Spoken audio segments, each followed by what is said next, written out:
ये कि कितने प्रकार की नाइंसाफ़ी होने वाली है। मैं एक एक चीज़ आपको गिनाता हूँ किस प्रकार से प्रैक्टिकली एप्लीकेबल नहीं होगा। सबसे पहले नॉर्मलाइजेशन को लेकर के एक डिलेमा बना हुआ था। सड़क सुरक्षा फोर्स पंजाब जीवन रक्षा के लिए प्रतिबद्ध 24 घंटे।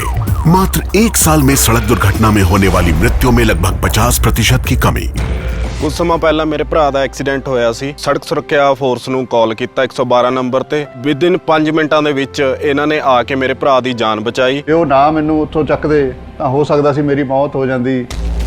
मुख्यमंत्री भगवंत सिंह मान की कोशिशों से अपना पंजाब बन रहा है रंगला पंजाब।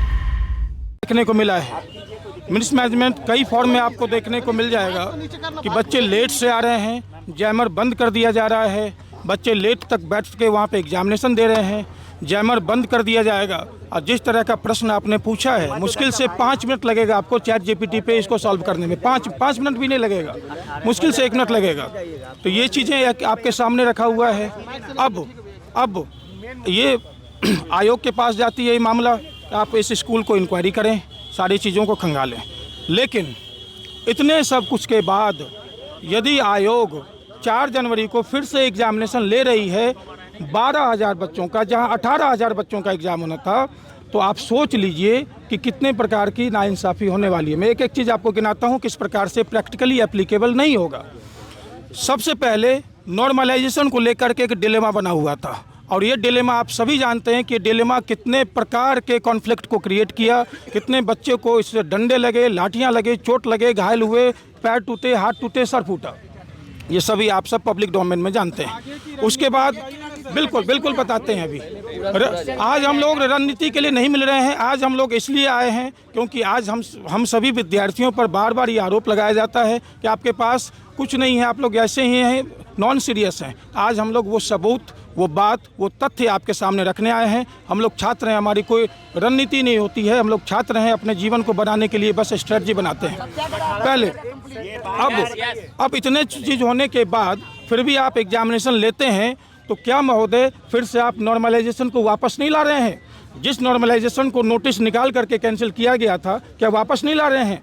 लेकिन इसके बाद जब ये फिर से पब्लिक डोमेन में क्वेश्चन जाने लगा, तो आपने एक नया शब्द फिर से उछाला है, स्केलिंग का एक नया शब्द है केवल, जिससे अन्य different type of conflicts create होने वाला है। जैसे मैं आप सबों से एक प्रश्न पूछूं कि भारत की राष्ट्रपति कौन है, आप आसानी से देख लेंगे, 4 ऑप्शन में आता होगा, आंसर दे देंगे आप। और इसी में दूसरे सेट में मैं क्वेश्चन पूछ दूं, क्योंकि हमें मेरे दिमाग में क्या चल रहा है कि मुझे राष्ट्रपति से रिलेटेड क्वेश्चन पूछना है। भारत मेरे दिमाग से निकल गया है। अभी मैं लिख दूंगा कि जिम्बाब्वे का राष्ट्रपति कौन है। अब आपके लिए क्या समस्या होगी, आप ही मुझे बता दीजिए। जितने प्रेस कॉन्फ्रेंस में आए हुए हैं, भारत के राष्ट्रपति कौन है, इतना आसान है आपके लिए।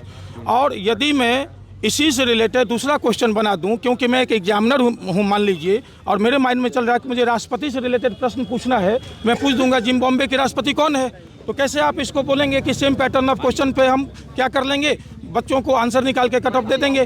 बिल्कुल पॉसिबल नहीं है। अब ये पॉसिबल नहीं है तो उसके बाद पॉइंट उठता है आपका स्केलिंग करेंगे, जो नया टर्म आपने निकाला है। स्केलिंग का टर्म जनरली आपको सब्जेक्टिव क्वेश्चन में देखा जाता है। यूपीएससी जो है स्केलिंग का कंसेप्ट यूज करती है आपको मेंस में, ऑप्शनल पेपर में। मेंस के ऑप्शनल पेपर के बारे में आप लोगों ने सुना होगा, स्केलिंग का एक टर्म यूज किया जाता है। जैसे मैथमेटिक्स ऑप्शनल में बहुत ज़्यादा नंबर आ जाता है, लेकिन कुछ ऐसे ऑप्शनल हैं जहाँ पे कम नंबर आता है। हिंदी लिटरेचर जैसे ऑप्शनल हैं, सोशियोलॉजी ऑप्शनल है, अधिक नंबर आते हैं, बच्चे उधर ज़्यादा चले जाते हैं। इसलिए यूपीएससी क्या करती है, स्केलिंग का एक टर्म यूज करती है। अब आप क्या करेंगे, जो मेन्स के ऑप्शनल में यूज किया जाता है, जीएस में भी नहीं यूज किया जाता है वो। अब मेंस के ऑप्शनल में जहाँ पे इतनी विभिन्नताएं हैं, डाइवर्सिटी है, स्केलिंग हमेशा डाइवर्सिटी में यूज किया जाता है। स्केलिंग जैसे टर्म को अब आप जो जीएस का पेपर, जिसमें हमारे मुख्यमंत्री जी ने हम लोगों को प्रॉमिस किया था, माननीय नीतीश कुमार जी ने, कि 1 exam 1 paper, 1 exam 1 paper, 1 exam 1 paper होगा, उसमें आप जो कंसेप्ट डाइवर्सिटी वाले में यूज किया जाता है स्केलिंग का, उसको जो 1 एग्जाम 1 पेपर होने वाला है, वहाँ पर यूज करके आप किस तरीके से रिजल्ट निकालेंगे ये आप ही जानते होंगे, जिससे प्रैक्टिकली कभी भी इक्वालिटी मेंटेन नहीं हो पाएगा, डिस्क्रिमिनेशन होगा, जो कि आप सभी जानते हैं कि एक हमारे फंडामेंटल राइट्स का क्लियर कट वायलेशन देखने वाला है, होने वाला है, जिसमें कोई रीजनेबल रेस्ट्रिक्शंस आप नहीं कह पाएंगे। ठीक है, अब ये एक मुद्दा हो गया। बिल्कुल बात करते हैं, बिल्कुल बात करते हैं रणनीति पे। अब 18,000, अब जो बापू परिसर में जो मिसमैनेजमेंट हुआ, जिस कारण बीपीएससी ने उसको माना और उस कारण से वहाँ पर पुनर्परीक्षा हो रही को। अब मुझे बताइए, वहाँ 18,900 के आसपास बच्चों का स्ट्रेंथ है। अब उस मामले में टोटल प्रीलिम्स का रिजल्ट कितना आता है अकॉर्डिंग टू बीपीएससी जो निकाले, मैं अप्रॉक्स यदि बता सकूं तो 20,000 के आसपास। यदि मैं 18,900 बच्चों का रिजल्ट ले लूं और 20,000 प्रीलिम्स का रिजल्ट आता है तो ये रिजल्ट आपको 90% से अबव हो गया, अबव 90%। अब जब 90% का रिजल्ट यदि वो हो सकता है तो कैसे नहीं टोटल एग्जामिनेशन पे इम्पैक्ट पड़ेगा, आप ही मुझे बता दीजिए कैसे नहीं इम्पैक्ट पड़ेगा ये। अब ये 18,900 जो बच्चे हैं इन्होंने क्या किया, एक सेंटर को 22 सेंटर में कन्वर्ट किया, जो कि मिनिमम किया है। ये मैक्सिमम भी हो सकता है, आज के न्यूज़पेपर में आया हुआ है, मैक्सिमम 40 भी हो सकता है, 50 भी हो सकता है, मिनिमम इन्होंने 22 बनाया है। अब आप सोच लीजिए 22 सेंटर, यदि 22 सेंटर पे पेपर लीक जिस तरीके से हुआ होता तो क्या एग्जामिनेशन केवल 22 सेंटर पे होता, उसके बाद पूरे बिहार का कैंसिल हो गया होता। लेकिन केवल एक सेंटर का नाम लेकर के उसके आड़ में जो है बीपीएससी छुप करके जो है हम लोगों को बताया गया है कि केवल एक सेंटर है, और कुछ प्रवक्ता किसी एक पार्टी से हैं वो भी कहते हैं बार बार एक सेंटर पे ही तो हुआ है, एक सेंटर पे ही तो हुआ है। और जो वो नीट का एक हम लोगों को हवाला देते हैं कि नीट जो है सुप्रीम कोर्ट का जजमेंट है, with due to all respect to the apex court of our country, NEET परीक्षा का जो नेचर है वो एडमिशन के लिए एलिजिबिलिटी क्राइटेरिया का है। नीट एग्जामिनेशन का जो नेचर है that gives you the criteria of admission into the medical college. लेकिन बीपीएससी जो है ये एक एम्प्लॉयमेंट का एग्जामिनेशन है। बीपीएससी में प्रीलिम्स निकाल कर आपको रोजगार नहीं मिलने वाला है, प्रीलिम्स निकाल करके आपको मेंस लिखना है, मेंस निकाल के भी रोजगार नहीं मिलने वाला है, मेंस निकाल करके आपको इंटरव्यू देना है, इंटरव्यू दे के भी रोजगार नहीं मिलने वाला है, इंटरव्यू क्रैक करके फाइनल आउटपुट आएगा तभी आपको रोजगार मिलेगा।